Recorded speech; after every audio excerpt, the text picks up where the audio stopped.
तो अभी टीटीएमएल के ऊपर हम समझते हैं एक बहुत ही बारीकी से चीज है जो कि आपको पता होनी चाहिए। तो देखिए, ये तो पहली बात तो ये बेसिक है, और ये बेसिक तो आपको पता होना चाहिए कि मार्केट कैप कंपनी का 22,100 करोड़ है, यानी 22,100 करोड़ का मार्केट कैप वाली कंपनी है। पी रेशियो बहुत हाई है, क्योंकि यहाँ पर जो है अगर आप अर्निंग टू यहाँ पर वैल्यूएशन को कंपेयर करोगे तो आपको पी रेशियो काफ़ी काफ़ी काफ़ी ज़्यादा हाई देखने को मिलेगा। स्टॉक महंगा है, इसमें कोई शक की बात नहीं है। और टेक्निकल चार्ट के हिसाब से जो बेसिक है वो 50 डेमा और 200 डेमा का अगर हम देखें तो ये अगस्त 2021 से अभी तक का चार्ट है, यानी 1 साल का चार्ट है। और आपके हिसाब से आपको देखने को मिल रहा होगा जो पीक था वहां से ये पूरी तरह से करेक्ट है।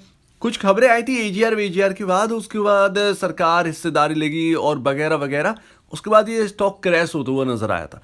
लेकिन उसके बाद जब सारे की सारी क्लैरिटी आ गई थी, फिर भी यहां पर आपको कोई भी वापस गेन आते हुए देखने को नहीं मिला है। लगातार स्टॉक नीचे ही जा रहा है। अब 50 डेमा कहां पर है? 125 रुपए पर आपका 50 डेमा है। अगर इसके ऊपर निकलेगा देन यहां पर ये एक अच्छा सपोर्ट लेके ऊपर निकलेगा, तो यहाँ पर आपको और अच्छे लेवल आते हुए दिखेंगे। अदरवाइज अगर ये 50 डेमा और 200 डेमा तो एकदम आसपास ही है, शायद 115 117 के आसपास है, वो मैंने अभी थोड़ी देर पहले चेक किया था, लेकिन इसमें आया नहीं है। तो यहाँ पर 125 रुपए का लेवल बहुत इंपॉर्टेंट है, इसके ऊपर जाना स्टॉक का बहुत जरूरी है। तो सारी बात बाद में, लेकिन आपको सबसे पहले टीटीएमएल का काम पता होना चाहिए। तो देखिए, आपको पता तो होगा कि टीटीएमएल की जगह पर टीटीबीएस यानी Tata tele business services limited नाम हो चुका है, चेंज कर चुके हैं, बस स्टॉक का नाम चेंज होना बाकी है। अब इसके अंदर कितने काम आते हैं, क्योंकि आपको पता ही होगा कि कंपनी को रिवाइव करने के लिए मैनेजमेंट का प्लान जो है वो इस तरीके से था कि हम कंपनी को नया बिजनेस थमा देंगे और कंपनी को रिवाइवल करने की कोशिश करेंगे। कंपनी जो भी उससे प्रॉफिट होगा, जितना भी जनरेट करेगी, वो सब डेप्ट खत्म करने में आसानी होगी। तो ये उनका बहुत बेहतरीन प्लान था। कंपनी रिवाइवल हुआ, कंपनी के शेयर होल्डर्स को फायदा हुआ, कंपनी को नया बिजनेस मिला और एक नई एंटिटी स्टार्ट हो गई है। तो अभी यहाँ पर क्या क्या काम है, क्योंकि ये पता होना जरूरी है। तो देखिए, सबसे पहले तो इस कंपनी को जो काम था वो था टेलीकॉम का, लेकिन अब टेलीकॉम की जगह थोड़ा सा बिजनेस बचा हुआ है। यहाँ पर कनेक्टिविटी और कम्युनिकेशन सॉल्यूशंस प्रोवाइड करवाती है एंटरप्राइज कस्टमर्स को अपने। लाइक आपको पता होगा टीटीएमएल का या टीटीबीएस का यहाँ पर जो है एडवर्टाइज चलता था, आपने देखा होगा, जो फोन थे कनेक्टिविटी वाला, जो बड़े बड़े ऑफिस सिस्टम लगते हैं, तो उसके कनेक्टिविटी का काम जो है वो एक ही सर्वर, मतलब जो कुछ भी रहता था, उनकी जो टेक्नोलॉजी होती थी, सारी चीज़ें एक ही लाइन में जोड़ देना, तो वो उनका बहुत बेहतरीन काम था। और वो उनका एडवर्टाइज करके अब जो भी है उसके अंदर नया इन्होंने क्या डाला नहीं पता, लेकिन उसका प्लान शायद 11,000 रुपए से स्टार्ट होता है, मैंने देखा है उसको।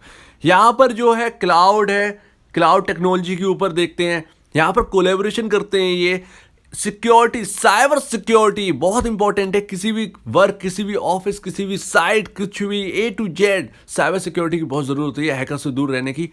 IoT, इंटरनेट ऑफ थिंग्स, जो कि नया टॉपिक है पूरे वर्ल्ड में, और मार्केटिंग सॉल्यूशंस जो है वो ये कंपनी प्रोवाइड करवाती है under Tata tele business services brand. तो ये है सारे काम जो कि नए जमाने के हैं।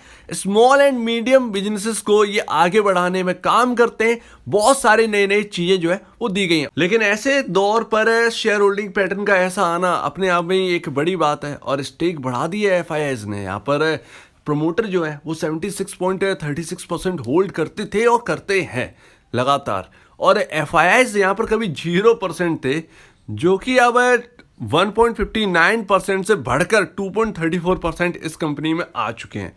DIIs की पोजीशन थोड़ी सी चेंज हुई है, 0 से 0.04% हुई है। पब्लिक की शेयर होल्डिंग घटी है 24.05% से घटकर 23.26। अभी इसलिए हुआ, किसी की बढ़ेगी तो किसी की तो कम होगी, ऑब्वियसली बात है। प्रमोटर एक बहुत बड़ा हिस्सा ओन करते हैं इस कंपनी का, लेकिन कोई भी कंपनी को चलाने के लिए कंपनी का प्रॉफिट एंड लॉस ही देखा जाता है। ऑब्वियसली बात है, जब जेब में पैसा नहीं आ रहा हो तो क्या चलोगे आप। तो यहाँ पर सेल्स जो है वो लगातार 2011 से लगातार यहाँ पर जो है बढ़ रही थी, और ये बढ़ने का सिलसिला चला 2016 तक।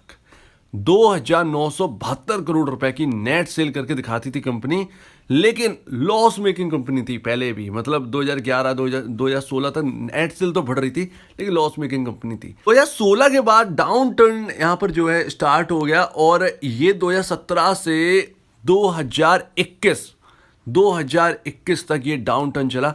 2703 करोड़ की नेट सेल से घटकर लगातार 1044 करोड़ तक यहाँ पर जो है पहुंच गई थी। लगातार डाउन साइड मार्च 2021 तक। लेकिन मार्च 2021 के बाद जब मार्च 2022 का रिजल्ट आया तो एक आश्चर्य मतलब एक शॉकिंग था कि पहली बार इतने साल बाद नेट सेल में थोड़ा सा ही सही लेकिन उछाल देखने को मिला। 1044 से बढ़कर 1094 करोड़ की नेट सेल आती हुई दिखाई दी 2022 में। तो जो डाउन टर्न का सालों का फेज था वो अब थोड़ा सा अप टर्न में चेंज हुआ है और यही खास बात है। भले थोड़ा सा हुआ हो लेकिन हुआ है।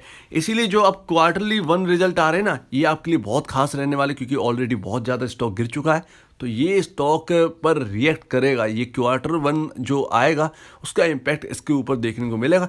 लेट्स सी क्या कैसे आते हैं, क्या बेहतर आएंगे। अगर बेहतर आएंगे तो बहुत अच्छी बात है। तो भाई साहब इस कंपनी में करें क्या? देखिए हमने काफ़ी चीज़ें तो समझ ली हैं, अब करें क्या? तो यहाँ पर देखिए पहली बात तो यहाँ पर पेशेंस की जरूरत है। यहाँ पर ये स्टॉक आपका पेशेंस जो है वो टेस्ट करेगा। ऑलरेडी 22,000 करोड़ की वैल्यूएशन पर बैठी है एक ऐसी कंपनी जो कि अभी भी लॉस मेकिंग है और नेट सेल में कोई भारी उछाल तो है नहीं।